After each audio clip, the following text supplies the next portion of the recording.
Shalom jemaat yang dikasihi Tuhan, berikut adalah 5 hal penting dalam mengikuti ibadah online.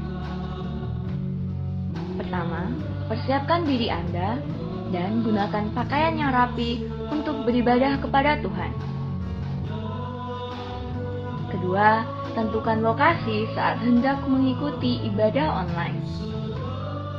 Ketiga, usahakan mengikuti ibadah online sampai selesai, kemudian baru melanjutkan aktivitas lainnya. Yang keempat, beribadahlah dengan sungguh-sungguh, terlibat aktif dalam berdoa dan memuji serta menyembah Tuhan. Dan yang terakhir, catatlah firman Tuhan yang disampaikan sehingga dapat dibaca kembali agar mudah diingat dan dipraktekkan dalam kehidupan sehari-hari. Mari kita persiapkan diri kita untuk masuk dalam hadirat Tuhan. Selamat beribadah, Tuhan Yesus Kristus memberkati.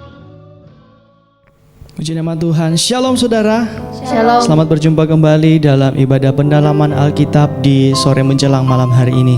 Mari saat ini sebelum kita masuk dalam hadirat Tuhan, saya undang kita semua untuk tundukkan kepala kita satu dalam doa. Kami datang mengucap syukur kepadamu ya Tuhan untuk segala kebaikan-Mu. Sampai saat ini kami boleh ada, kami boleh mempersiapkan diri kami untuk mengikuti ibadah pendalaman Alkitab. Kiranya Roh Kudus-Mu ada di tengah-tengah kami, Roh Kudus-Mu yang menjamah pribadi lepas pribadi dimanapun kami berada saat ini Tuhan. Biarlah kami boleh merasakan hadirat-Mu, kami boleh merasakan jamahan kasih-Mu dalam setiap kehidupan kami. Terima kasih ya Tuhan. Segala bentuk roh-roh jahat yang mencoba mengganggu ibadah ini, kami mau ikat, kami patahkan, kami hancurkan di dalam nama Tuhan Yesus Kristus.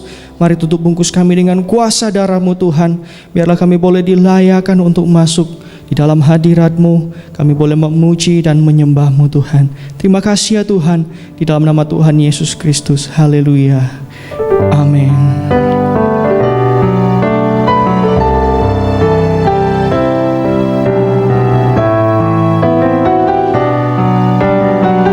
Mari kita yang rindu merasakan hadirat Tuhan, sama-sama katakan pujian ini. Ku masuk ke hadirat-Mu di tempat kudus-Mu Tuhan. Tiada kata-kata selain puji dan sembah.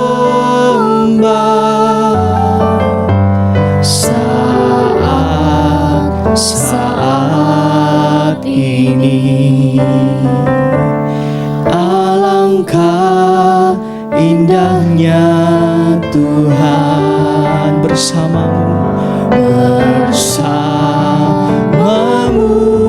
selalu memuji dan menyembah-Mu, memuji dan menyembah-Mu. Kau Tuhan, Kau Tuhan, pujianku. Engkau Tuhan, kemuliaanku. Kekudusan-Mu penuhi tempat ini. Ku sembah Kau dalam bait-Mu. Ku tersungkur di kaki-Mu hingga kemuliaan-Mu kan nyata dalamku. Sekali lagi katakan, ku masuk ke hadirat-Mu Tuhan. Ku masuk ke hadirat-Mu di tempat kudus-Mu, di tempat kudus-Mu Tuhan. Tiada kata-kata selain puji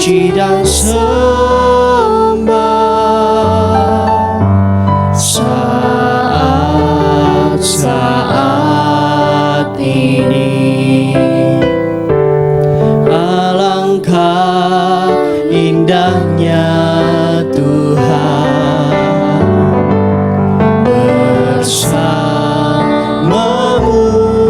selalu memuji dan menyembahmu.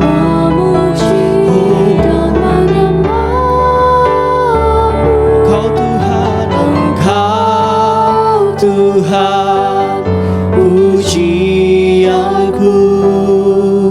Engkau Tuhan, kemuliaanku, kekudusan-Mu penuhi tempat ini. Ku sembah Kau dalam bait-Mu.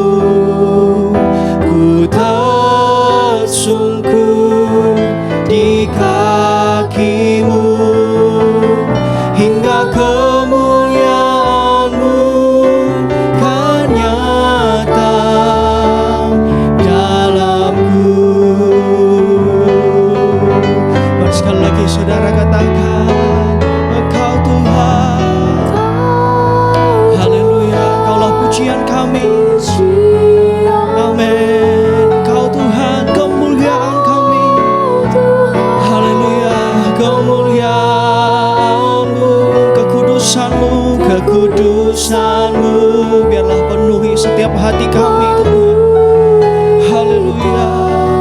Oh, mari sembah Dia. Ku sembah Tuhan, ku sembah Kau dalam bait-Mu. Amin. Ku tersungkur di kaki-Mu, hingga kemuliaan-Mu, hingga kemuliaan-Mu kan nyata dalamku, hingga kemuliaan, oh, hingga kemuliaan-Mu kan nyata, hingga kemuliaan-Mu, hingga kemuliaan-Mu kan nyata. Sekali lagi katakan, oh, hingga kemuliaan-Mu kan nyata dalamku. Inilah menjadi kerinduan kami Tuhan. Kami ingin ada bersama-Mu setiap saat dimanapun kami berada Tuhan. Mari sama-sama katakan, saat ini saat indah memuji-Mu Tuhan.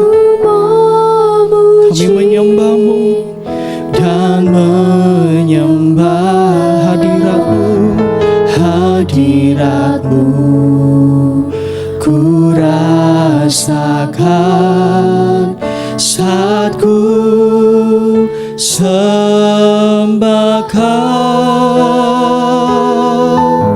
Saat ini, saat Tuhan, saat Tuhan Kau curahkan urapan-Mu, hadirat-Mu, hadirat-Mu ku rasakan saat ku sembah Kau. Yang merindukan hadirat Tuhan katakan, hadirat-Mu ku rasakan saat ini, saat ini urapan-Mu ku rasakan saat aku menyembah Kau Tuhan. Kami rindu untuk menyembah-Mu. Katakan, saat ini saat indah kami memuji dan menyembah hadirat-Mu Tuhan.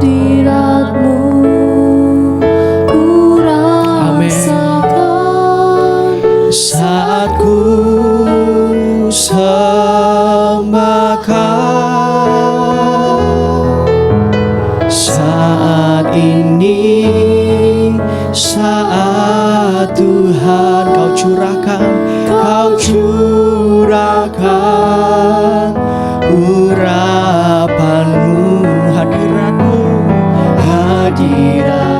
ku rasakan Tuhan.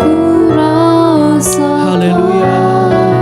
Saat ku sembah Kau. Mari saudara yang ada di rumah, angkat tanganmu, katakan hadiratmu ku rasakan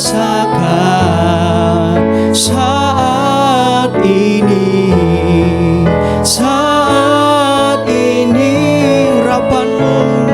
urapanmu ku rasakan saat aku menyembah Kau Tuhan. Inilah kerinduan kami Tuhan, hadiratmu ku rasakan, amin, saat ini,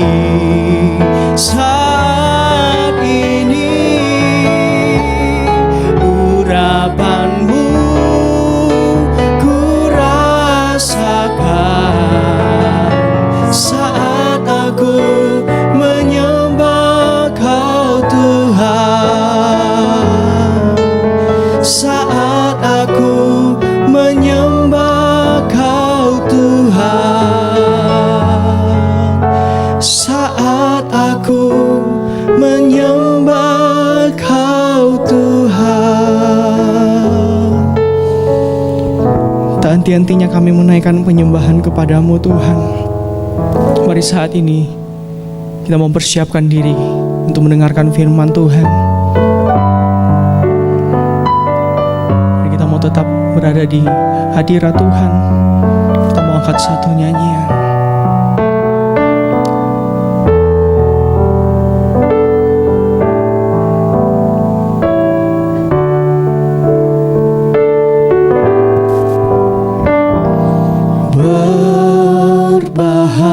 Berbahagialah yang dipanggil pada pesta kawin anak domba.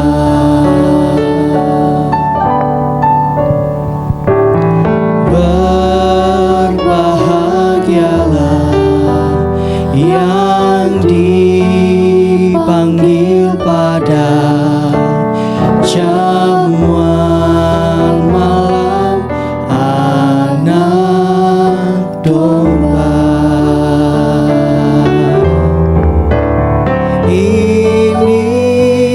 Inilah firman Allah yang benar, mulia dan besar. Ku merindu untuk dijadikan mempelai Tuhan.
katakan ku merindu, ku merindu untuk dijadikan mempelaimu Tuhan, mempelai Tuhan. Haleluya. Oh, inilah firman Allah yang benar, mulia, mulia dan besar. Terimalah kuasa, terimalah kuasa penyuciannya. Kau kan bahagia. Terimalah kuasa, terimalah kuasa penyuciannya. Kau kan bahagia. Inilah yang menjadi kerinduan kami Tuhan. Biarlah kami boleh terus disucikan oleh firman-Mu Tuhan, sehingga kami boleh menjadi serupa dengan Engkau. Kami boleh mengikut apa yang menjadi keinginan-Mu dalam kehidupan kami Tuhan. Terima kasih ya Tuhan, terima kasih. Kami percaya hadirat-Mu ada di tengah-tengah kami, hadirat-Mu yang menyucikan kami, yang menguduskan kami, sehingga kami boleh layak untuk duduk mendengarkan firman-Mu Tuhan. Terima kasih Tuhan, berfirmanlah kepada setiap kami di dalam nama Tuhan Yesus Kristus. Haleluya. Amin. Puji Tuhan, Shalom. Bersama istri saya sapa saudara dengan Shalom. Kiranya damai sejahtera Tuhan menyertai kita sekalian di hari ini istimewa di dalam pendalaman Alkitab. Hari ini kita akan melanjutkan dengan cacat yang disebutkan dari kitab Ulangan pasal 23 ayat 1 sampai ayat 8. Tetapi kali ini saya tidak membacakan di kitab Ulangan 23. Karena di dalam kitab Ulangan pasal 23 ada satu cacat yang disebutkan, yaitu buah pelir yang rusak. Itu didapati di kitab Imamat juga pasal yang ke-21 ayat 16 sampai ayat yang ke-20. Bahkan di dalam kitab Imamat disinggung dengan cacat-cacat secara badani, fisik yang lebih banyak dibandingkan dengan cacat yang disebutkan di kitab Ulangan 23 ayat 1 sampai 8. Ya. Cacat-cacat jasmani badani ini itu berlakunya pada masa yang lalu, masa perjanjian lama. Untuk kita, cacat jasmani yang disebutkan itu, ya jangan tidak dapat kita mengertikan secara rohani pada masa kini. Ya. Jadi ini perlu Tuhan menolong kita sekalian sehingga kita bisa mengerti bahwa yang Tuhan sekarang di zaman gereja, zaman kemurahan, zaman kasih karunia, di mana pintu kasih karunia sudah dibuka, maka yang dipersoalkan Tuhan bukan lagi cacat jasmani, tapi cacat secara rohani. Tapi dari cacat jasmani itu kita dapat menimba arti daripada cacat itu secara rohani, sehingga panggilan atau pintu kasih karunia dibukakan Tuhan bagi kita itu tidak menjadi sia-sia. Ya, puji Tuhan. Oleh karena itu mari kita perhatikan, kita baca Imamat pasal 21 ayat 16 sampai ayat 20.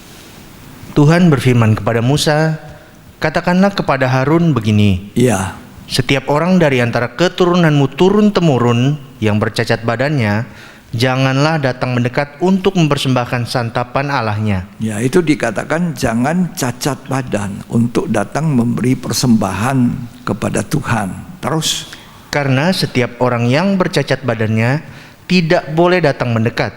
ya, Orang buta, orang timpang, orang buta tidak boleh datang. Ya, padahal di perjanjian baru zaman gereja, zaman Tuhan Yesus, malah orang buta itu disembuhkan Tuhan. Dicelikkan matanya. Ya. Terus, orang yang bercacat mukanya, ya, orang yang terlalu panjang anggotanya, ya, orang yang patah kakinya atau tangannya, ya, orang yang berbongkol atau yang kerdil badannya, orang berbongkol atau orang yang kerdil, badannya kerdil, pendek, ukurannya pendek. Terus, atau yang bular matanya, ya, orang yang berkedal atau berkurap, ya, atau yang rusak buah pelirnya. ya, ini salah satu yang disebutkan di Imamat pasal 21, ada di Ulangan pasal yang ke-23. Ya. Kalau dihitung, maka ada kurang lebih 12 cacat yang disebutkan di dalam kitab Imamat. Nomor satu tadi buta. Nah, buta. Padahal Tuhan Yesus datang menyembuhkan orang buta, orang lumpuh, ya, orang tuli. Ini kan semua cacat.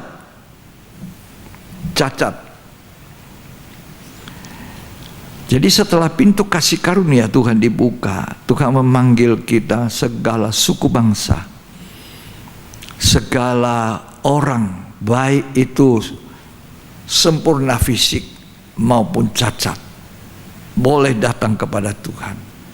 Baik itu anak haram, baik itu orang berdosa, baik itu orang yang sebenarnya tidak patut dan tidak layak, orang baik, orang jahat, orang yang dipaku di atas kayu salib di sebelah kanan Tuhan, itu orang cacat. Dua orang penjahat, yang satu Tuhan bilang hari ini kamu ada di Firdaus bersama aku. Tuhan buka pintu kasih karunia karena di saat-saat terakhir, di saat-saat di mana waktunya dia untuk menghembuskan nafas terakhir, dia memanfaatkan waktu yang sisa itu untuk berpaling kepada Tuhan dan bertobat dan percaya. Ya, saya mau kalau engkau datang sebagai raja nanti, kiranya aku jangan dilupakan. Tuhan bilang hari ini engkau bersama aku di dalam Firdaus. Yo, masuk di Firdaus bersama Tuhan selamanya. Ya, itulah sebabnya mari kita belajar untuk tidak menyia-nyiakan kasih karunia. Seperti orang di atas kayu salib itu, tinggal sisa sedikit waktu, itu dimanfaatkan dengan baik sehingga dia diselamatkan.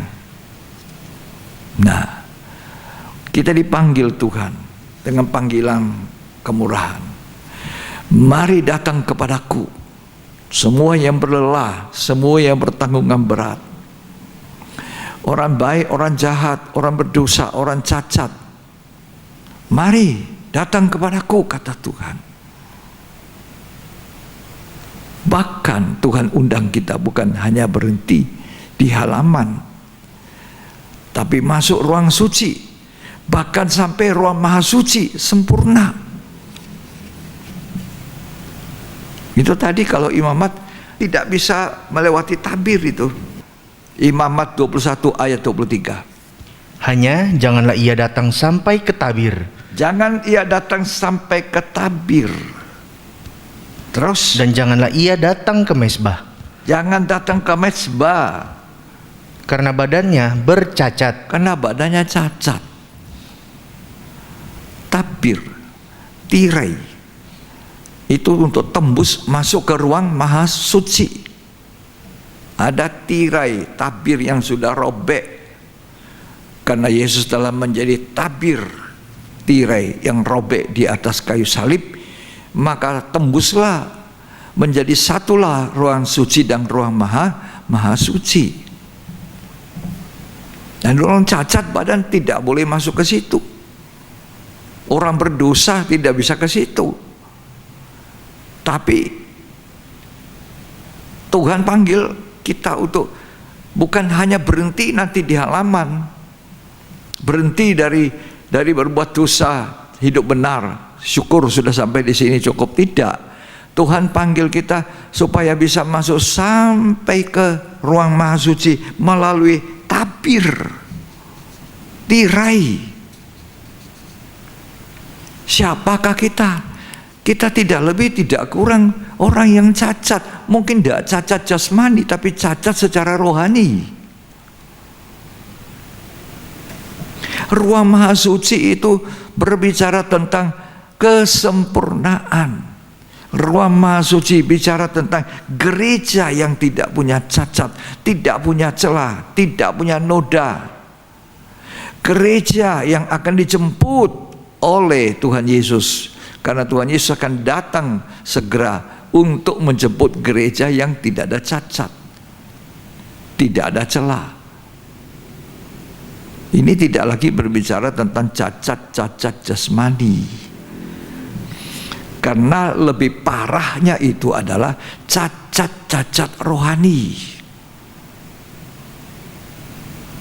Tuhan mengundang kita masuk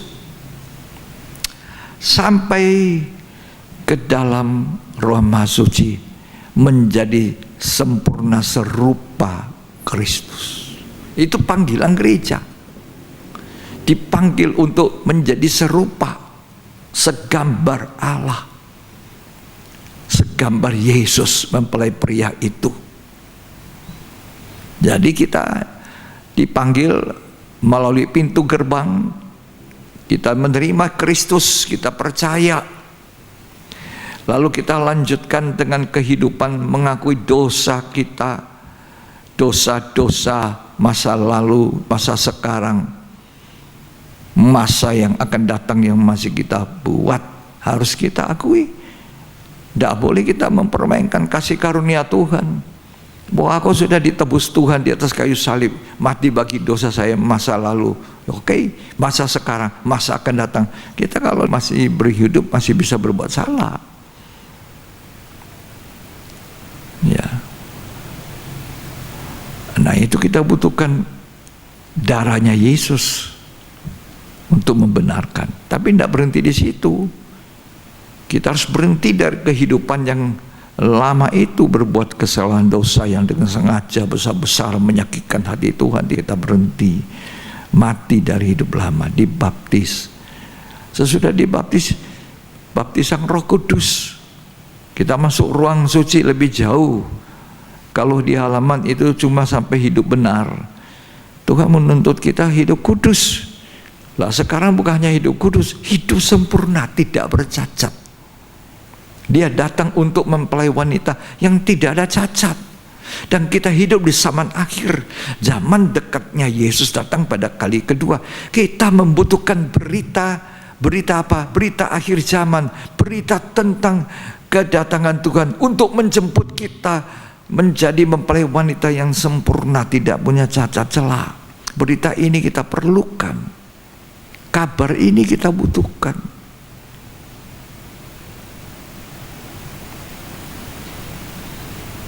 Efesus 5 ayat 27.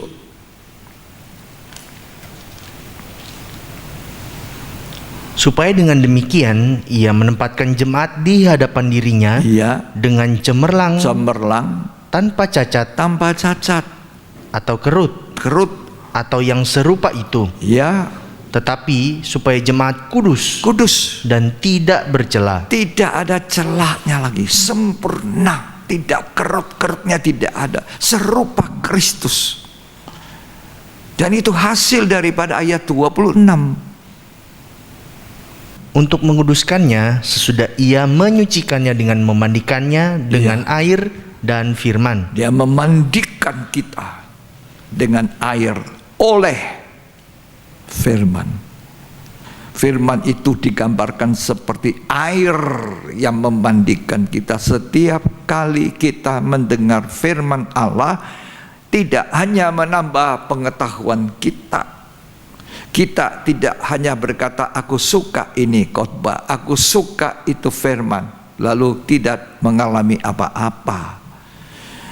Firman yang dinyatakan oleh Tuhan itu kepada kita, yang menyatakan cacat kita, yang menyatakan salah kita, itu harusnya memperbaiki kelakuan kita.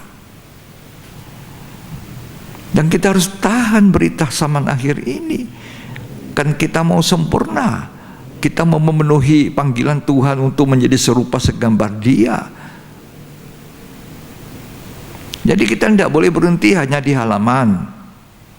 Panggilan kasih karunia Tuhan itu panggilan kemurahan. Ayo memanggil kita hidup benar. Lalu mari kita hidup suci di ruang suci. Lalu masuk hidup sempurna. Kita dipanggil untuk dipilih. Dan kita yang dipilih harus menunjukkan kesetiaan. Jadi dipanggil, kita dipilih dan harus setia. Kita dibenarkan, dilahirkan baru seperti bayi yang baru lahir. Akan tumbuh. Masa kalau kita punya bayi lahir, waduh senengnya bayi saya. Tapi setelah 1 tahun tetap ukurannya 2 kilo 800, 3 kilo 500, 51 cm, tidak berubah.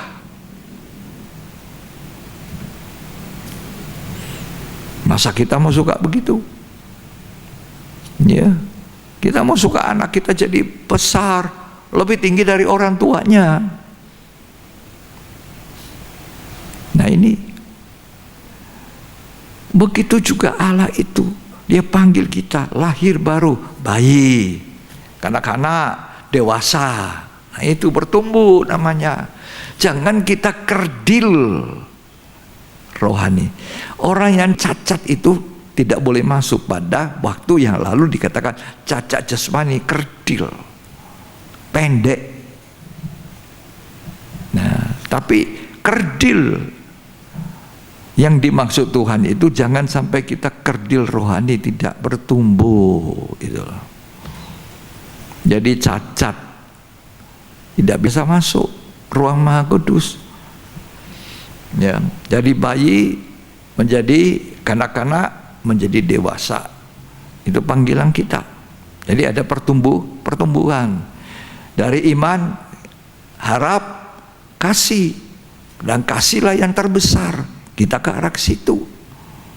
Dari halaman, ruang suci, ruang maha suci. Jadi Tuhan panggil kita untuk menjadi sempurna, serupa, segambar.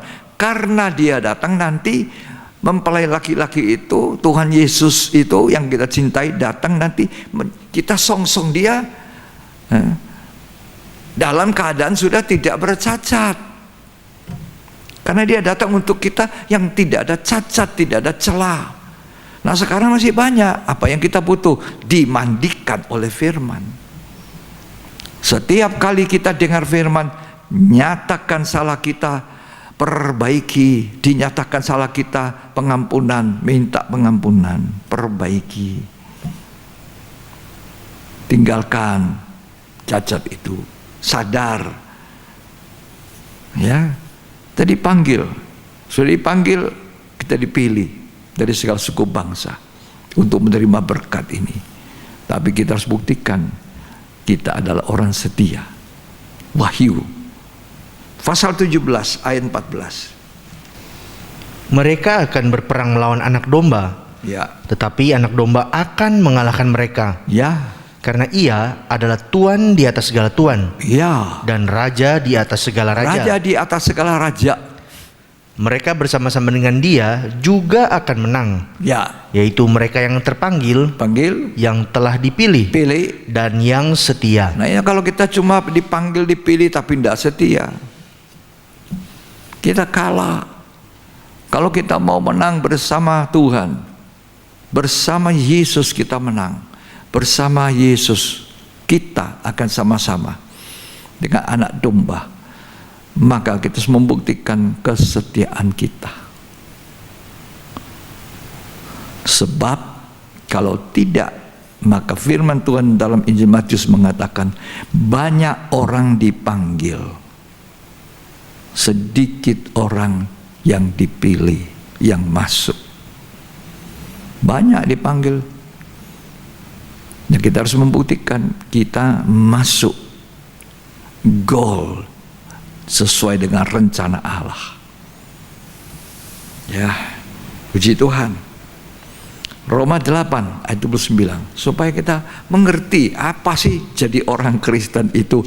Jadi orang Kristen itu bukan hanya aku ini orang percaya Tuhan, lalu karierku di bumi ini diberkati. Kalau saya tahu memberi persembahan persepuluhan, saya kembalikan milik Tuhan. Kalau saya memberi persembahan, lalu semua kita lakukan. Cuma itu, masuk gereja dan keluar gereja, nyanyi kor, lalu memimpin pujian. Tidak, saudara. Semua pelayanan yang Tuhan percayakan, semua perintah Tuhan yang Tuhan perintahkan kepada kita, kita wajib melakukannya dengan setia, dengan penuh kasih, ya. Tetapi kita harus mengerti kemana arahnya itu semua, supaya kita menjadi serupa segambar Allah itu kembali. Setelah Adam jatuh, rusak gambar Allah di dalam diri manusia. Ketika zaman Nuh, manusia menjalankan hidup yang rusak sehingga dihapuskan dengan air bah. Ya, manusia rusak. Nah, dekat kedatangan Tuhan ini banyak orang rusak, nikahnya rusak, semuanya rusak. Coba kita baca tadi Roma 8 ayat 29. Sebab semua orang yang dipilihnya dari semula, mereka juga ditentukannya dari semula, Ya, untuk menjadi serupa dengan gambaran anaknya. ya, kita ini dipanggil, dipilih untuk menjadi serupa segambar Allah, sempurna. Allah itu sempurna. Jadi serupa, segambar, itu artinya kita sama dengan Tuhan, sama mulianya. Seperti Adam dan Hawa diciptakan serupa segambar Allah, bukan serupa segambar monyet, bukan serupa segambar pohon. Tidak, Adam dipilih menjadi serupa segambar Allah ketika dia diciptakan.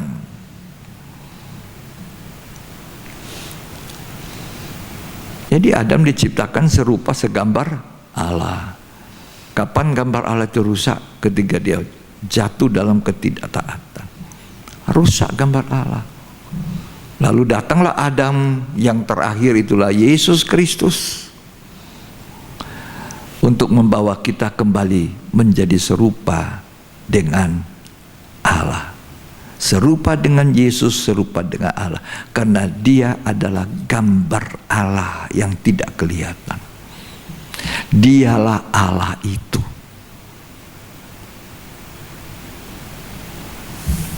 Puji Tuhan. Sudah baca habis tadi ayat 29? Silakan. Supaya ia, anaknya itu, menjadi yang sulung di Ya. antara banyak saudara. Ya, sekian. Jadi kita nanti juga jadi anak sulung. Itu ada pelajaran yang pernah saya sampaikan sedikit tentang kesulungan. Nanti di Bukit Sion, Yerusalem surgawi, kata Ibrani 12 ayat 22 dan 23.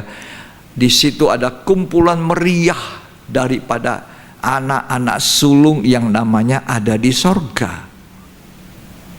Jadi yang tidak ada namanya di sorga bukan anak sulung, yang ada di situ anak sulung semua dengan berkat sulung.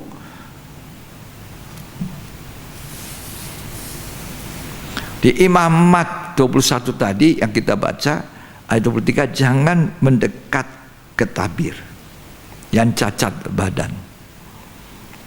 Nah, kalau cacat secara rohani sama. Sekarang cacat jasmani tidak ada masalah. Tidak ada masalah.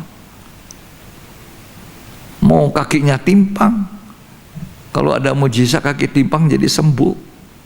Tapi kaki timpang tetap dikasihi Tuhan, boleh masuk. Nanti di sorga malah tidak timpang lagi. Ya. Ada yang tangannya cacat, ada yang tidak punya tangan satu. Nah, waktu lahir ada tangan sempurna, ya.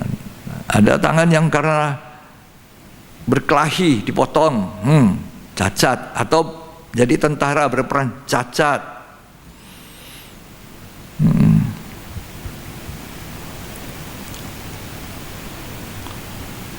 Ada yang cacat karena berbuat tidak betul, anak nakal, begal, mabuk, nah terus ketabrak, kecelakaan, terus cacat, tangannya cacat, kakinya cacat, tidak punya kaki lagi, diamputasi karena tidak ada jalan lain. Bisa itu. Tapi semua orang-orang seperti ini Tuhan panggil untuk bertobat. Bukan hanya bertobat, hidup benar, percaya, tidak, tapi disucikan, disempurnakan. Apa? Rohani kita, tabiat kita, karakter kita.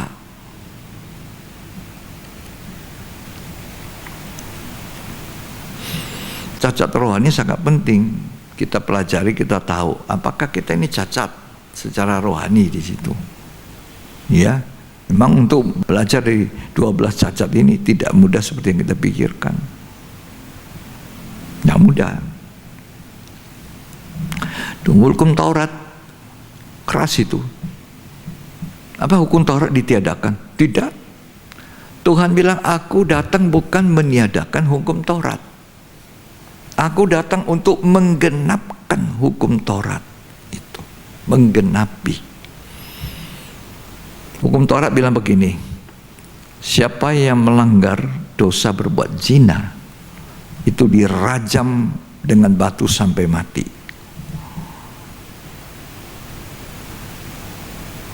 Tapi hukum perjanjian baru yang Tuhan datang dengan hukum kasih karunia, wanita berkedapatan berzina dibawa oleh orang Farisi ahli Taurat. Hukum Taurat berkata orang ini harus mati. Tuhan diam. Tuhan tidak menjawab. Tuhan menulis di tanah. Ditanya, dia terus menulis. Setelah itu dia berdiri. Siapa yang belum pernah berbuat dosa, lempar batu dulu. Tidak ada, semua pergi. Hati nuraninya tertempelak, kata Alkitab. Tertuduh bahwa mereka pun berbuat dosa yang sama. Lalu perempuan ini dikatakan sama Tuhan, tidak ada orang hukum. Tidak ada Tuhan. Aku juga tidak hukum kamu. Tapi, nah ini, jangan berbuat dosa itu lagi, supaya yang buruk tidak terjadi pada engkau. Kalau sudah bertobat, aku tidak hukum, teruskan itu dengan hidup yang benar, hidup suci, bahkan sampai sempurna. Itu bukan berarti Tuhan setuju dengan dosa semena-mena kita buat. Tidak. Makanya dia berkata, orang yang punya mata memandang wanita saja, terus keinginannya ada, timbul, dia sudah berzina. Jangan bilang berbuat seperti perempuan berzina yang kedapatan berbuat zina dalam Yohanes 8 itu. Ya. Berbuat zina secara fisik. Hukum Tuhan yang dipertegas. Aku tidak tiadakan hukum Taurat. Tidak ada satu titik, satu kata dihapuskan dari kata Allah.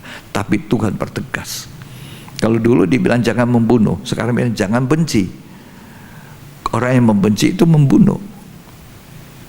Itu kan bertegas betapa suci dan salehnya kita harus hidup. Kalau ada hati benci tidak enak, Tuhan bilang tinggalkan dulu persembahanmu itu, datang memperbaiki dulu kepada orang itu, baru pergi. Ayo coba baca ya. Jadi keinginan Tuhan lebih lagi daripada hanya cacat jasmani itu. Ya, Matius pasal yang kelima, ayat yang ke-21. Kamu telah mendengar yang difirmankan kepada nenek moyang kita, jangan membunuh. Siapa yang membunuh harus dihukum. Ya, Tetapi aku berkata kepadamu, setiap orang yang marah terhadap saudaranya harus dihukum. ini belum membunuh, marah. Marah menimbulkan apa? Benci. Terus Siapa yang berkata kepada saudaranya, kafir, harus dihadapkan ke mahkamah agama, dan siapa yang berkata jahil harus diserahkan ke dalam neraka yang menyala-nyala. ya, ayat 23. Sebab itu, jika engkau mempersembahkan persembahanmu di atas mezbah dan engkau teringat akan sesuatu yang ada di dalam hati saudaramu terhadap engkau, tinggalkanlah persembahanmu di depan mezbah itu dan pergilah berdamai dahulu dengan saudaramu, Ya. lalu kembali untuk mempersembahkan persembahanmu itu. Iya, terus Segeralah berdamai dengan lawanmu selama engkau bersama-sama dengan dia di tengah jalan, ya. supaya lawanmu itu jangan menyerahkan engkau kepada hakim, dan hakim itu menyerahkan engkau kepada pembantunya, dan Ya. engkau dilemparkan ke dalam penjara. Jadi beribadah dimanapun, kapanpun, kita berdoa, kita melayani, kita beri persembahan, jangan ada marah. Berdamai dulu, pergi dulu, minta maaf. Iya. Jadi kalau ada orang marah di kota di Indonesia, marah pada seseorang, nanti besok dia mau berangkat pindah ke Amerika, yang berdamai dulu, baru berangkat, baru di tempat yang baru, hati-hati. Ya, ayat 27. Kamu telah mendengar firman, jangan berzina. Tetapi aku berkata kepadamu, setiap orang yang memandang perempuan serta menginginkannya sudah berzina dengan dia di dalam hatinya. Iya.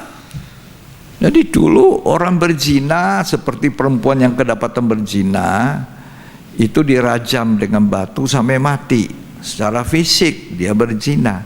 Sekarang secara rohani, memandang lalu timbul keinginan, itu sudah berzina. Itu secara rohani. Jadi tekanan Tuhan buat kita gereja Tuhan, buat saya orang percaya dan saudara sebagai orang percaya, buat saya yang terpanggil dan dipilih Tuhan. Untuk apa? Menjadi serupa segambar Allah. Tuhan persoalkan bukan cacat-cacat jasmani kita lagi, cacat rohani kita itu.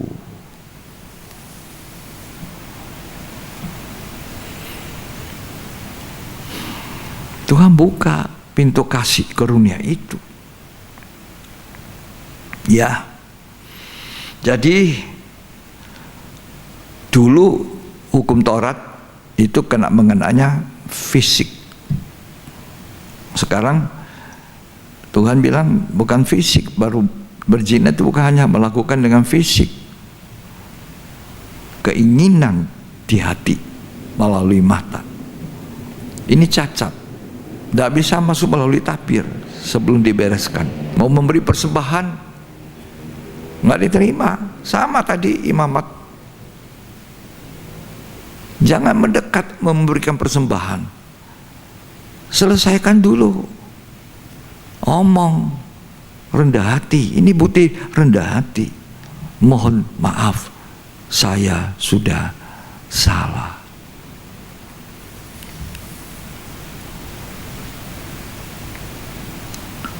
Puji Tuhan.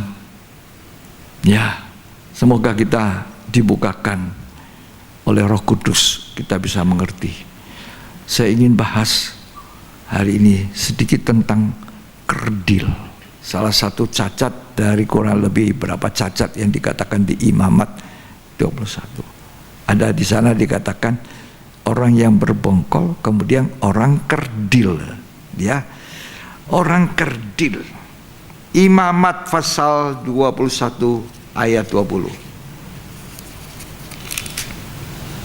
Orang yang berbongkol atau yang kerdil badannya atau yang bular matanya, Ya, orang yang berkedal atau berkurap, atau yang rusak buah pelirnya. Orang kerdil, kecil, pendek, itu tidak boleh masuk mendekati tabir memberi persembahan. Tidak bisa masuk ruang maha suci lewat tabir, tirai. Tidak bisa masuk. Kasihan ya. Nah, tapi kalau kita baca dalam Injil Lukas, ada satu orang yang kerdil. Saudara pasti tahu semua. Tahu yang ada di sini tahu? Yang kerdil siapa itu? Namanya siapa? Zakheus. Kerdil. Istilah yang lebih bahasa kurang enak mungkin cebol, pendek. Ya, pendek. Dari ukuran manusia yang biasa, dia jauh lebih pendek. Sehingga waktu Tuhan Yesus memberitakan Injil, menyembuhkan orang sakit, melakukan mujizat, orang ini dalam hatinya ada kerinduan, keinginan untuk melihat orang apakah itu Yesus. Tapi setiap kali dia mau melihat, tidak bisa lihat karena badannya pendek, tidak bisa lihat. Waduh, bagaimana ya sakit inginnya orang kerdil ini, orang pendek ini pikir, aku bisa. Nanti sebentar itu yang namanya Yesus akan lewat di sini. Dia cepat-cepat mendahului orang banyak yang berkerumun, sebentar dia naik ke atas apa? Pohon. Dia tidak malu. Aku ini pejabat, kepala pemungut cukai. Tidak malu dia. Makin rindunya untuk melihat wajahnya Yesus itu. Dia naik ke atas pohon, dia sembunyi. Sekarang jelas dia lihat Yesus. Saking asiknya dia lupa. Tiba-tiba Tuhan sudah di bawah pohon, persis dia tepat di bawahnya. Jantungnya berdebar. Rasanya mau berhenti. Zakheus, turun. Hari ini aku numpang di rumahmu. Kaget dia, langsung melorot turun. Senengnya dia. Sukacita. Orang-orang bilang, ini orang nabi, tidak tahu. Itu orang berdosa kok. Aku diperas luar biasa. Bayar pajak disuruh bayar berlipat-lipat sampai 4 kali lipat. Loh, jahatnya luar biasa orang itu. Ini orang nabi yang bisa bikin mujizat, bisa bikin kesembuhan ilahi, bisa berbuat roti 5 ketul jadi banyak orang bisa makan. Masa dia tidak tahu kalau ini orang jahat ini? Kepala pemungut cukai, memang kepala sih. Ya. Zakheus dengar itu bisik-bisik itu.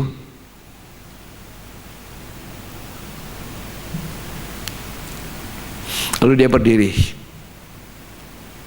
Tuhan, setengah dari hartaku kasihkan pada orang miskin.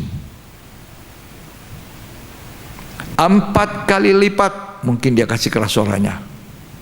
4 kali lipat kepada orang yang kuperas, aku kembalikan kepada mereka.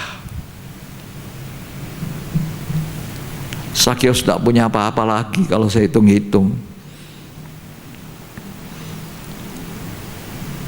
Dia tiba-tiba jadi miskin, jadi kurang, tapi dia penuh sukacita. Dia sekarang bukan hanya rindu untuk memandang Yesus, tapi Yesus ada di rumahnya. Tuhan Yesus ada di depannya dia.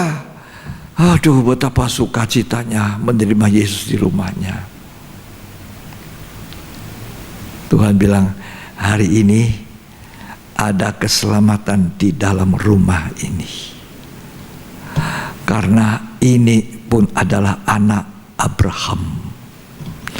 Karena Tuhan datang untuk mencari yang hilang, supaya yang hilang didapat kembali. Kalau ukuran Imamat 21 tadi, ini orang kerdil, tidak bisa datang mendekat, memberi persembahan tidak bisa. Ini setengah harta dia kasih, itu wajar karena dia punya halal, gajinya itu, karena dia seorang pemungut cukai, kepala pemungut cukai, gajinya cukup ada.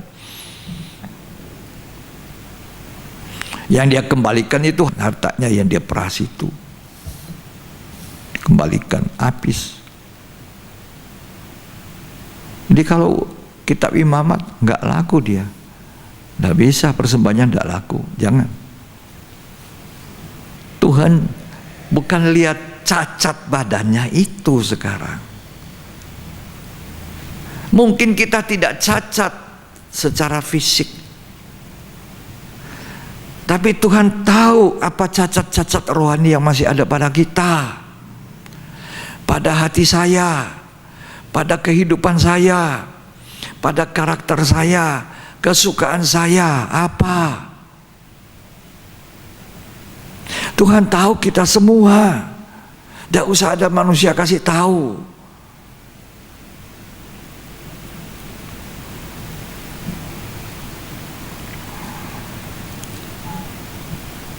Tuhan mengenal kita dengan sempurna. Coba kita baca ya, cerita sedikit Lukas 19 ini. Ayat 1. Yesus masuk ke kota Yeriko dan berjalan terus melintasi kota itu. Ya. Di situ ada seorang bernama Sakeus, Ya. kepala pemungut cukai. Ini bukan main-main, walaupun kerdil tapi kepalanya pemungut cukai. Ya. Seorang pejabat ini. Kok tidak malu-malu dia naik pohon ya? Nah, coba. Ditertahui mungkin anak-anak lo, ada orang pemungut cukai ini kepalanya lagi naik pohon. Aneh, ya. Terus Dan ia seorang yang kaya. kaya lagi, orang kaya lagi naik pohon, tidak malu-malu. Saking rindunya, dia punya kerinduan hati, haus akan Tuhan. Dia lapar untuk ketemu Tuhan, haus. Ya, terus Ia berusaha untuk melihat orang apakah Yesus itu. orang apa ini Yesus? Orang apa? Terus? Tetapi ia tidak berhasil. Oh, badannya apa? Sebab badannya pendek. Kerdil. Ya, pendek badannya. Terus? Maka berlarilah ia mendahului orang banyak, lalu memanjat pohon ara untuk melihat Yesus. Naik pohon ara. Aduh, sekarang dari atas aku lihat Yesus sepuasnya.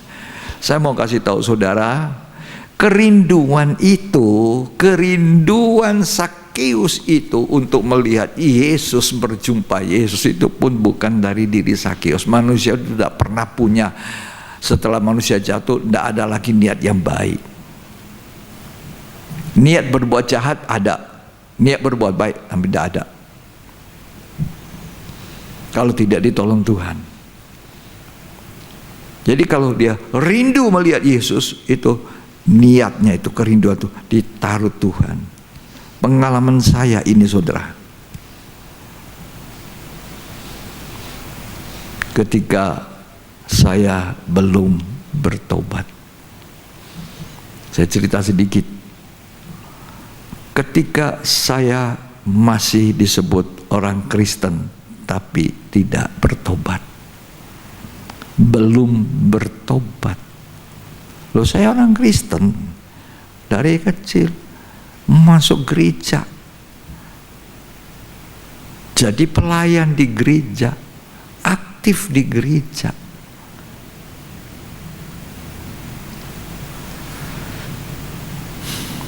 Tapi tidak bertobat, hidup di dalam dosa. Lah yang manusia kan tidak tahu.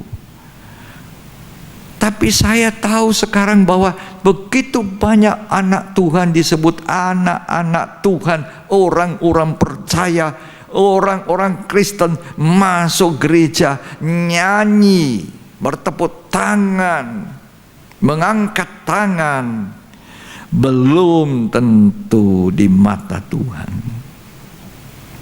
Saya contohnya. Loh,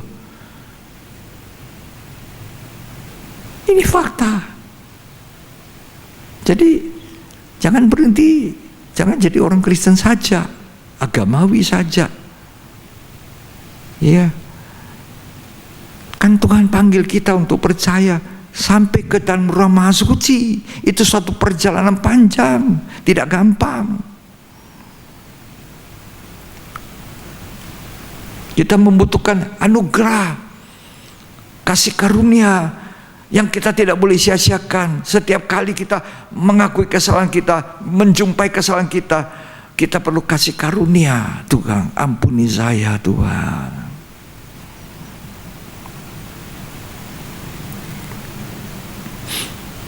Di satu waktu hati saya rasa bosan, timbul rasa bosan. Masuk gereja nggak rasa apa-apa. Ya. Kalau mau hari raya Jumat Agung, Good Friday, itu baru saya melihat kepada salib Tuhan.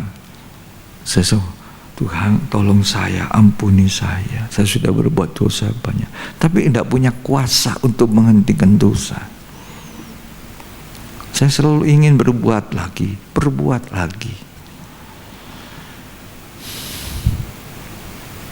Tamat, ya tamat.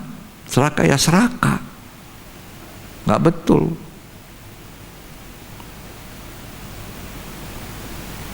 Pokoknya apa saja. Tapi satu ketika ada rasa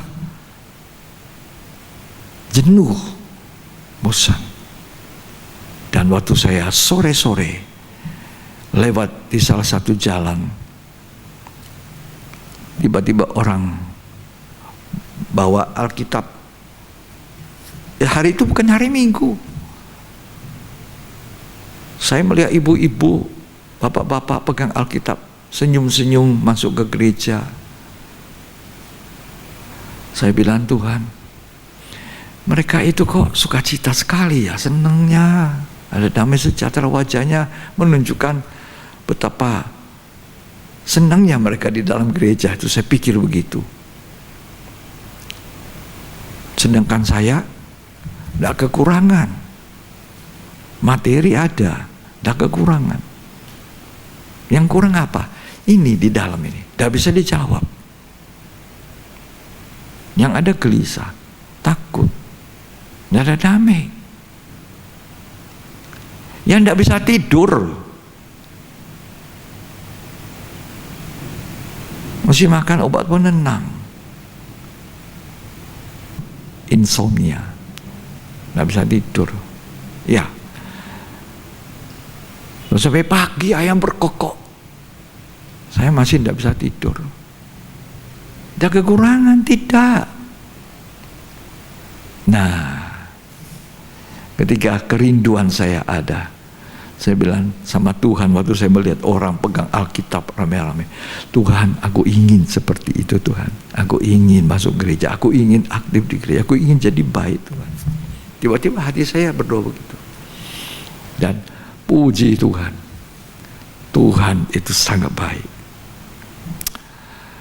Haleluya, hari ini saya boleh jadi pelayan Tuhan, saya sangat bahagia. Saya akan berjuang terus untuk memperkenankan hati Tuhan. Ternyata kok saya bisa bertobat di gereja yang saya lihat itu, anehnya. Saya bisa masuk dengan cara Tuhan. Saya membutuhkan seorang pengacara ada di gereja itu. Saya cuma lihat dari luar. Saya nunggu-nunggu, habis itu mau ketemu di rumahnya. Dan hari itu saya mengalami langkah demi langkah panggilan kemurahan Tuhan untuk percaya sungguh-sungguh, bertobat, lahir baru, dibaptis Roh Kudus. hidup disucikan. Kemudian saya mengikuti panggilan Tuhan untuk melayani, menyerahkan hidup sepenuh waktu. Itu sudah lewat berapa puluh tahun, 50 tahun yang lampau.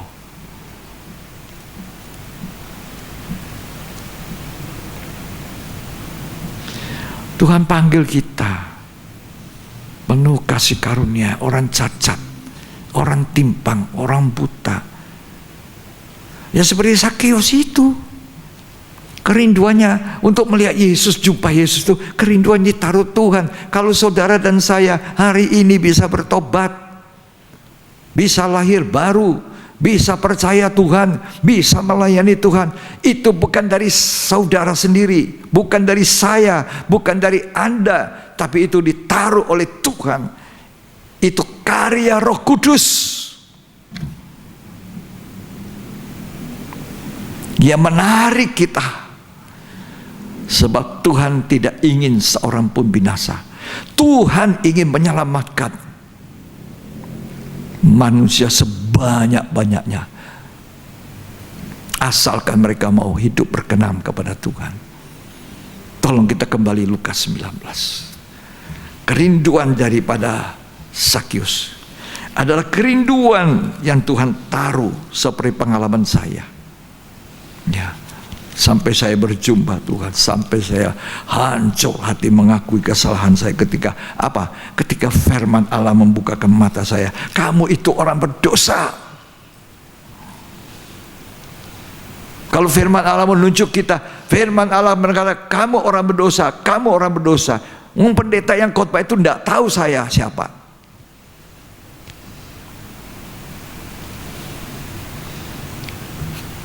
Coba dibaca di Lukas 19 tadi.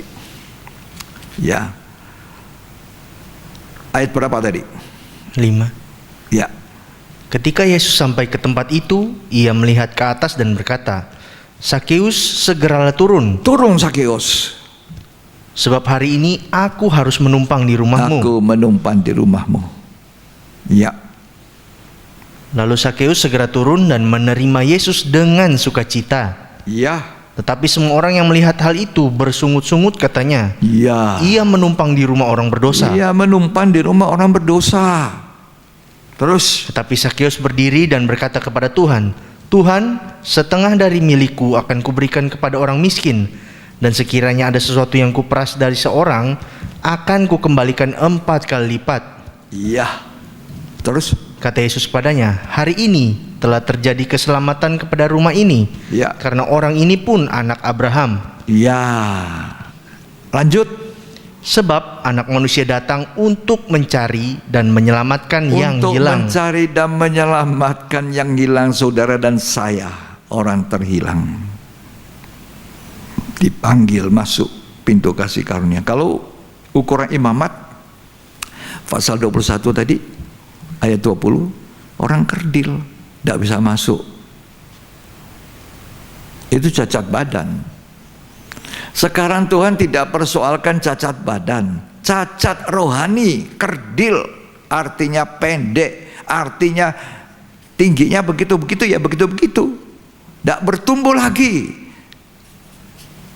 Walaupun Sakeus itu sudah tua, tapi ya seperti anak-anak yang umur mungkin 10-12 tahun tingginya sebegitu. Secara rohani inilah cacat, kerdil rohani. Jangan kerdil rohani. Gereja Tuhan jangan kerdil rohani. Artinya apa? Jangan tidak bertumbuh. Nah itu, bertumbuh dari kanak-kanak, dari bayi yang merindukan susu, firman yang murni itu. Kemudian tumbuh, kata 1 Petrus, bertumbuh, supaya bertumbuh. Jadi waktu lahir baru kita seperti bayi yang merindukan susu yang murni, itulah firman yang murni. Kemudian kita bertumbuh, kata Petrus, 1 Petrus 2. Tidak usah dibaca. Supaya kita bertumbuh secara rohani, menjadi kanak-kanak, kemudian dewasa. Dewasa baru bisa masuk pernikahan. Tidak ada anak-anak dinikahkan. Masa masih anak-anak 15 tahun, 14 tahun dikasih nikah? Orang menikah itu syaratnya dewasa. Nah, Tuhan mau kita ini jangan kerdil rohani, jangan terus tidak bertumbuh. Tumbuh sampai menjadi dewasa rohani, dan Tuhan kemudian datang untuk menjemput kita menjadi mempelai wanita yang dewasa, yang tidak bercacat, yang tidak ada kerut, yang tidak ada noda. Yesus segera datang pada kali kedua. Kita harapkan itu segera datang. Menjemput pengantinnya yang sudah siap sedia. Jangan tidak bertumbuh. Sudah 25 tahun dengar firman tidak tumbuh. Sudah 50 tahun dengar firman, pengajaran lagi tidak tumbuh. Firman Tuhan keras lagi, tidak tumbuh. Omongannya kanak-kanak. Rasul Paulus ingatkan kita, kalau sudah lama jadi orang Kristen, tumbuh. 1 Korintus 13, ayo dibaca, ayat 11. Ketika aku kanak-kanak, aku berkata seperti kanak-kanak. Ya. Aku merasa seperti kanak-kanak. Ya. Aku berpikir seperti kanak-kanak. Kalau kanak-kanak itu kata-katanya seperti kanak-kanak, pikirannya seperti kanak-kanak. Ada itu di jemaat, ada. Itu biasa bikin pusing gembala. Dari kata-katanya saya sudah tahu ini orang masih kanak-kanak rohani. Loh, walaupun dia intelektual, walaupun dia pejabat, walaupun dia sarjana,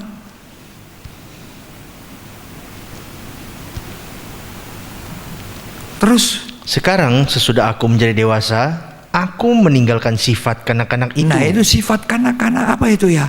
Coba kanak-kanak itu sifatnya apa? Salah satunya apa? Misalnya, coba kalau mamanya atau papanya bawa ke mall atau ke supermarket untuk belanja, papanya mau belanja, dilihatnya di tempat itu ditaruh, wah, 1 bungkus coklat, dia mau ambil. Mami belikan saya ini. Maminya tidak mau. Apa yang dia buat? Nangis sekeras-kerasnya, teriak-teriak, mencak-mencak, berguling-guling di lantai yang kotor. Itu kanak-kanak. Ya, banyak orang Kristen kanak-kanak, maunya dituruti, maunya cuma orang yang salah, aku yang paling benar. Itu kanak-kanak, jadi masalah.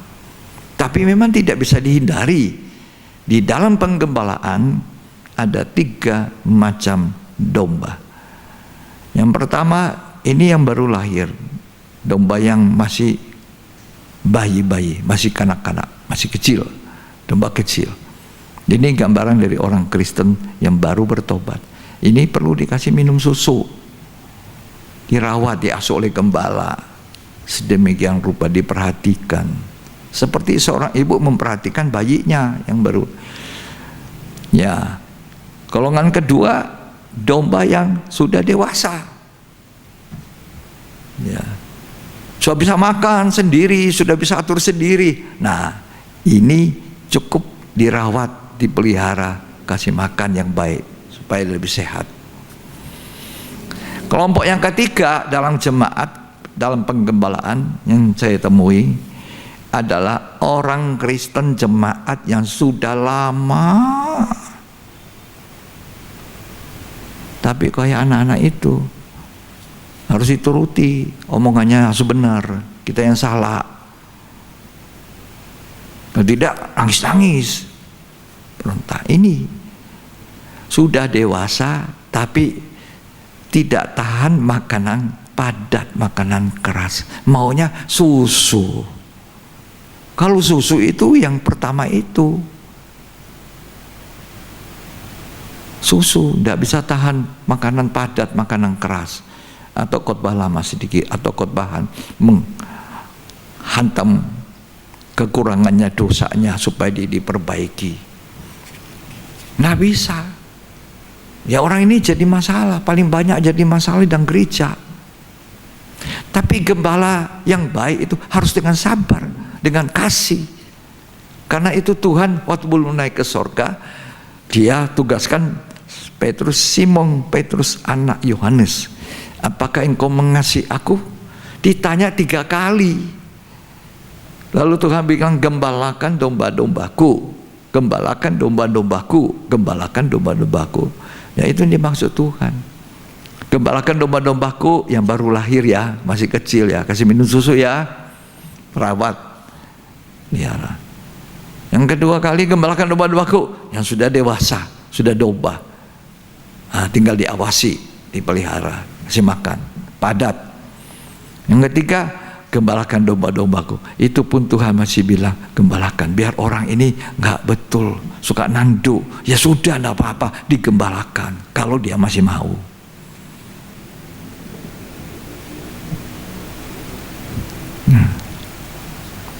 Kerdil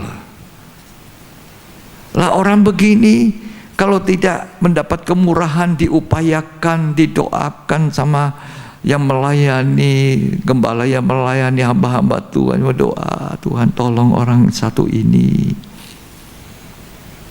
dia nggak bisa masuk Ruang Maha Kudus, tidak mencapai rencana Allah. Kerdil. Bukan kerdil seperti cacat badannya Sakeus, tidak. Kerdil rohaninya, tidak tumbuh, tidak mau mengerti apa maunya Tuhan atas hidupnya dia, tidak mau mengerti. Bayi kan dirindukan untuk tumbuh. Lah anak-anak kita juga tumbuh. Satu waktu, aduh putraku ini sudah dewasa, nikah ya, oke. Terus sudah nikah, tunggu ngomong cucu. Waduh, kan senang ya.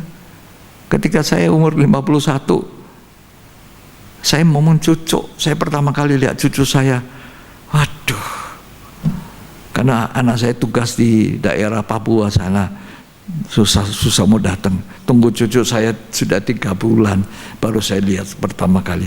Aduh, saya syukur. Saya sama istri bilang, terima kasih Tuhan melihat cucu. Tapi masa cucu terus kerdil begitu, cucu terus seperti umur 3 bulan. Ya Allah, dikasih minum susu, terus tidak dikasih makan. Tuh untunglah orang tuanya kasih makan. Mungkin ditegur, dihajar kalau tidak betul. Lah sekarang dia sudah jadi orang berguna. Umurnya sudah 22 tahun cucu saya ini. Aduh, aku rindu Tuhan, tolonglah aku kalau bisa. Aku melihat dia menikah, aku melihat keturunanku yang keempat. Tapi aku sudah senang Tuhan, dia anak baik-baik, sukses, melayani, rajin beribadah, rajin melayani. Semoga juga hidupnya seperti apa yang dijalankan ibadahnya itu. Didoakan terus. Ya. Dalam sekolah pendidikan, puji Tuhan. Mestinya sudah selesai S1, ditawari beasiswa. Ya. Lanjut. Setiap anak saya bilang, setiap semester mendapatkan penghargaan. Piagam penghargaan dari pemerintah, dari tempat dia studi, itu di luar negeri. Ya, puji Tuhan, kan senang, tumbuh toh. Dulu saya lihat 3 bulan, sekarang udah tumbuh. Lah Tuhan melihat kita ini juga, jadi percaya bayi rohani tumbuh. Nah, apa yang saya tunggu-tunggu? Jadi pengantin ya, Opa yang memberkati ya, ya, senang ya. Gitulah Tuhan Yesus melahirkan kita di Kalvari, di Bukit Golgota. Dia lahirkan, dia ditombak. Waktu dinyatakan mati atau tidak orang ini, yang 2 kiri kanannya dipukul, kakinya prak, patah, mati. Yang di tengah ini mati atau tidak ya? Oh, sudah mati, tidak usah dipatahkan tulangnya. genaplah firman Tuhan bahwa tidak ada satu tulangnya pun patah. Haleluya. Perwira itu bilang, coba kita tes, tombak aja, plaks, pas di dekat iga lambung itu, tusuk tombak, keluar air dan darah. Dia sudah mati, tidak usah dipatahkan. Yesus ditombak, air dan darah keluar, tanda dia sudah mati, tanda Yesus melahirkan gereja, saya dan saudara. Tanda kelahiran seorang bayi di dunia adalah air dan darah. Air ketubang dari seorang ibu mendahului, dan darah untuk lahirnya seorang bayi. Saya dan saudara dilahirkan oleh kematian Kristus di atas kayu salib. Dia menghendaki saya dan saudara tidak terus bayi, kerdil, kecil, tidak bertumbuh, tapi dia merindukan satu hari kelak kita jadi mempelai wanitanya. Haleluya, sempurna, tidak punya cacat. Gitulah kerinduan saya melihat cucuku. Saya melihat, saya masih terbayang-bayang dia goyang-goyang. Senangnya saya luar biasa bersama istri. Karena diberi cucu 10, udah gede-gede semua, udah besar-besaran semua. Kuliah sudah, 4 sudah kuliah, yang lain sudah hampir menyusul kuliah. Jadi kita ini sudah usia lanjut, tapi saya senang. Tuhan memberi saya kesempatan bisa mendidik mereka. Ya. Jadi Tuhan melahirkan kita untuk menjadi dewasa, tumbuh, jangan kerdil. Ya, yang dimaksud Tuhan apa kerdil secara fisik? Tidak. Andai kata ada di antara saudara umur sudah 50 tapi pendek, kecil seperti anak-anak umur 15 atau 12 tahun, tidak masalah. Saudara boleh tetap mencapai ruang maha suci, asal saudara tidak kerdil rohani. Saudara hidup dikuduskan Tuhan, disucikan sampai sempurna, bertumbuh. Ya. Jadi kanak-kanak menjadi dewasa, jadi mempelai. Anak kecil kalau disuruh komunikasi yang baik sama orang tua tidak bisa. Tapi kalau orang sudah dewasa, kita bisa berkomunikasi enak, bercerita, ya toh, saling bisa mengerti. Papa kita di surga, dia ingin juga berkomunikasi kita dewasa, memahami dia. Yeremia mengatakan Tuhan itu mencari orang yang bisa mengerti dia, memahami, mengenal isi hatiku. Betapa rindunya aku untuk menjadikan kamu mempelai wanitanya. Panggilan kita gereja Tuhan masuk sampai ruang maha kudus, sempurna, tidak ada cacat kerut noda, seperti Yesus, seperti pada mulanya Allah menjadikan Adam serupa segambar. Jadi saudara, kita ini bukan hanya sekedar jadi orang yang memeluk agama Kristen, masuk di gereja, lalu memberi persembahan, mengembalikan milik Tuhan pun setengah tahu, setengah tidak ngerti.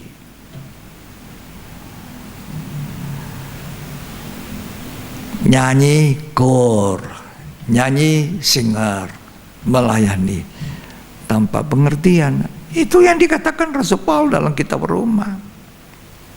Mereka aktif giat tapi tanpa pengertian. Makanya kita perlu diberi pengertian.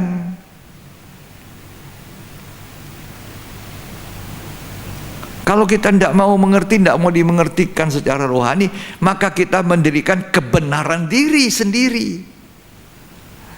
Nah, Rasul Paulus bilang dalam Roma 10, kerinduanku untuk apa? Untuk mereka diselamatkan semua. Jangan sampai kita melayani tapi kerdil rohani. Tuhan Yesus memberkati kita. Tuhan itu baik. Mari kita memberikan dia pujian yang tertinggi, kemuliaan bagi dia. Kasih karunia Tuhan membuat kita ada. Oleh karena kemurahan-Ku ada seperti Aku ada. Bukan karena kita baik. Kalau kita bisa masuk ruang maha suci, kalau Tuhan datang menjemput kita dan menjadi mempelai wanitanya, semua karena Tuhan. Oleh karena kemurahan Tuhan, Ku ada sampai hari ini. Oleh karena kebaikan Tuhan, janji-Mu terjadi bagiku. Oleh karena kemurahan Tuhan, Ku ada sampai hari ini. Oleh karena kebaikan Tuhan, janji-Mu terjadi bagiku. Ku sembah Kau Tuhan, ku mengangkat tanganku, selamanya Kau ajaib bagiku. Ku sembah Kau Tuhan, ku mengangkat wajahku, selamanya Kau hebat bagiku.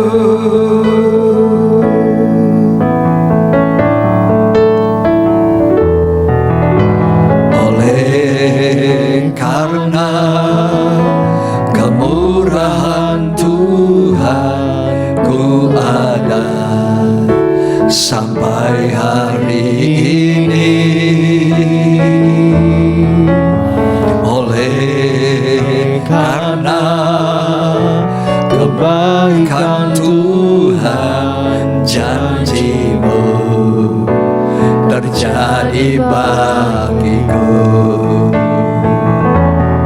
Ku sembah Kau Tuhan, ku mengangkat tanganku, selamanya Kau ajaib bagiku.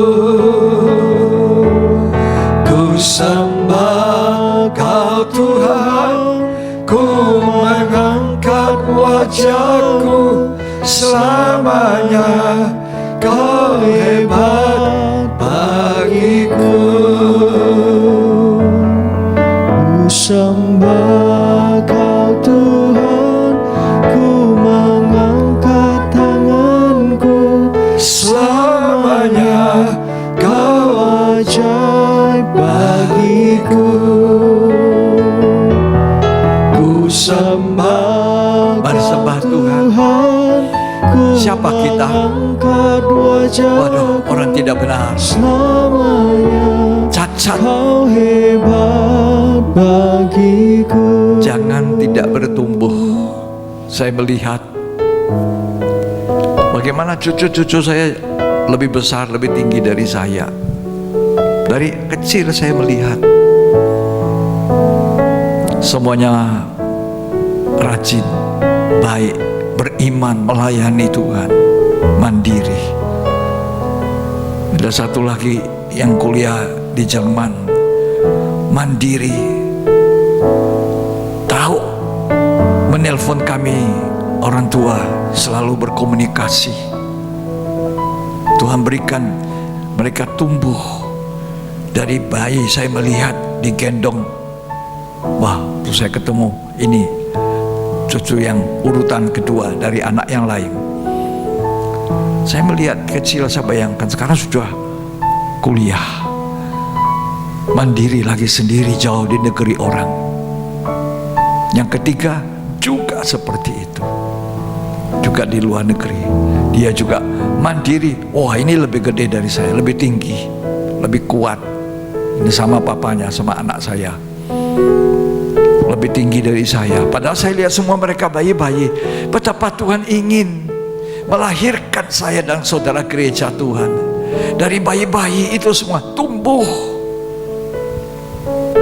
Masih ada satu lagi, juga aku lihat di tempat lain, ada di Malaysia. Dia juga besar, lebih besar dari saya, lebih kuat. Semuanya saya melihat waktu bayi, kanak-kanak bermain dengan mereka, tumbuh. Itu kerinduan Tuhan Yesus untuk kita. Jangan kerdil rohani, tidak tumbuh. Jangan sudah dewasa tapi bicaranya kanak-kanak. Dan yang lain, cucu-cucu lain ikut menjadi besar. Mereka baru SMA sudah setinggi saya. Berarti tumbuh secara fisik.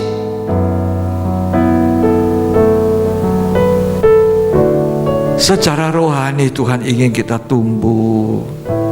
Dari minum susu, nggak bisa tahan dengar teguran, nasihat. Oh, sekarang bisa. Supaya saya sehat, kuat, tumbuh secara rohani.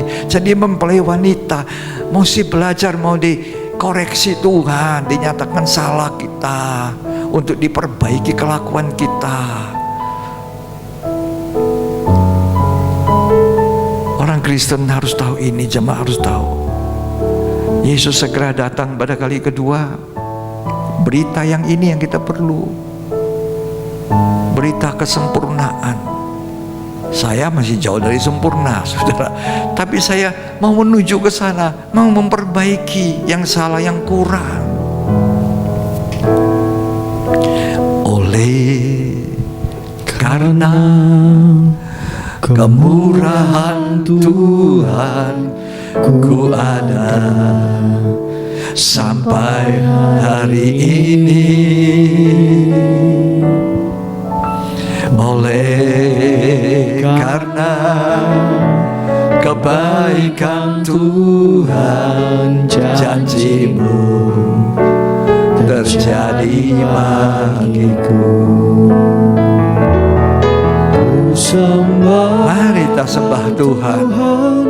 Ku mengangkat tanganku, selamanya Kau ajaib bagiku. Ku sembah Engkau Tuhan. Oh Ramaya Ramasanta Kalamaya Ramasanta. Ku mengangkat wajahku, selamanya Kau hebat bagiku. Orang muda yang menyanyi, yang melayani bersama saya, mereka menyanyi sebagai singer, sebagai pemimpin pujian, sebagai pemain musik. Ini orang-orang yang saya melihat kecil dari bayi. Hari ini mereka bisa melayani bersama saya. Mereka memanggil saya Opa. Hari ini mereka bisa melayani, bisa ngerti, tahu Alkitab, dididik dari kecil. Jadi anak baik-baik semua. Kalau tidak baik-baik saya tidak mau pakai. Demikian kalau kita tidak baik-baik, Tuhan tidak pakai kita.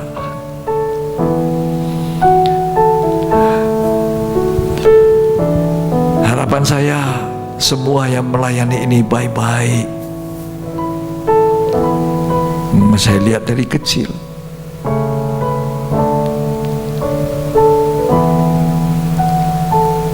Terima kasih Tuhan.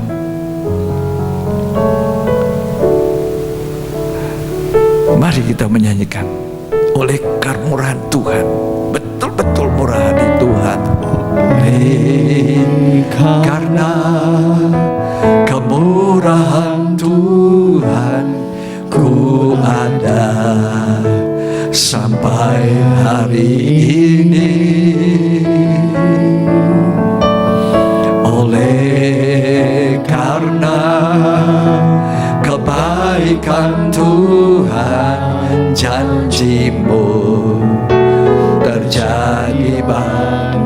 Aku percaya. Aku percaya. Berkat-Mu atasku melimpah. Kebajikan, kemurahan selalu mengikutiku. Ku puji, ku sembah Kau Tuhan. Aku percaya. Aku percaya.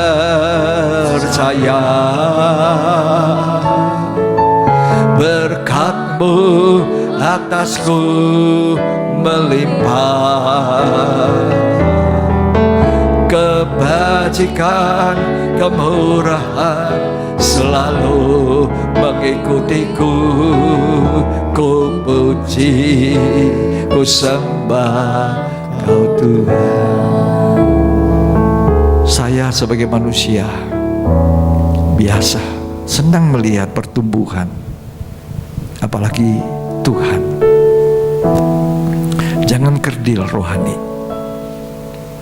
Mereka yang menyanyi, mereka pimpin pujian, sekarang sudah sarjana yang main musik. Ada yang sudah bekerja. Senang kita,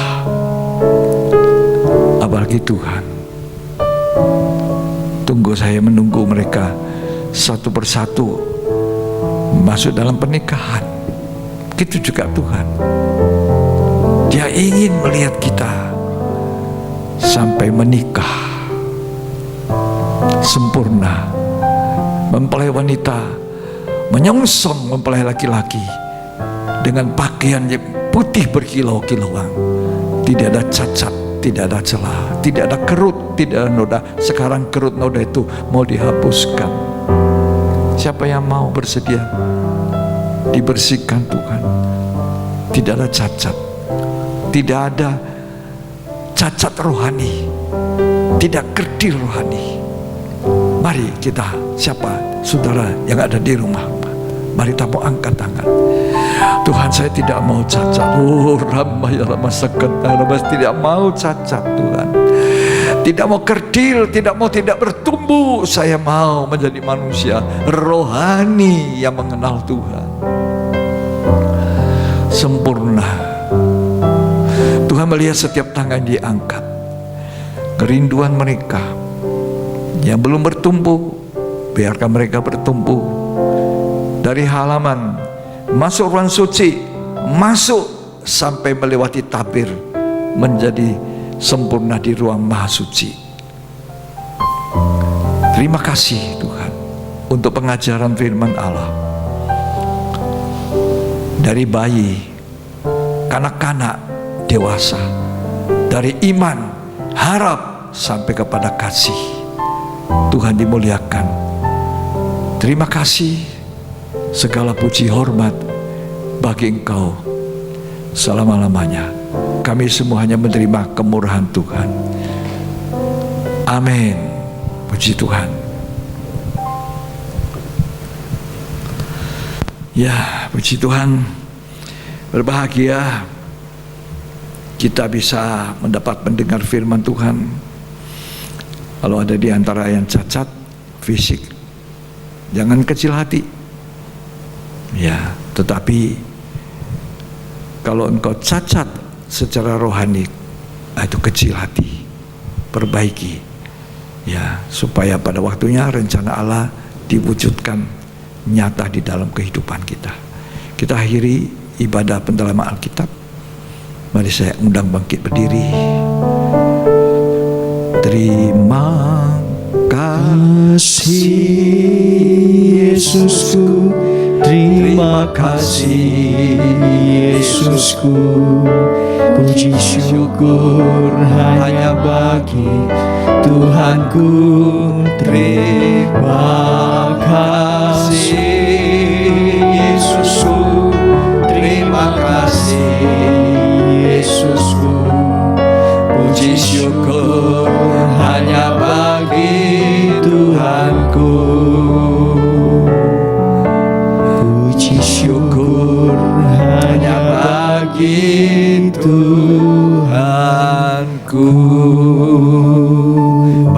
kedatangan kita.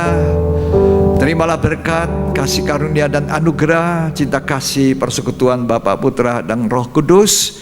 Tuhan Yesus Kristus memberkati kita hari ini sampai selamanya, bahkan sampai Ia datang kembali. Tuhan dimuliakan melalui kita. Tuhan dimuliakan melalui hidup kita, melalui berkat-berkat-Nya yang diberikannya kepada kita dan dipercayakannya pada kita. Terimalah semua itu di dalam nama Yesus Kristus. Yang terima berkat sama-sama katakan amin. Puji Tuhan. Tuhan Yesus memberkati. Kita akan bertemu kembali di ibadah yang berikutnya.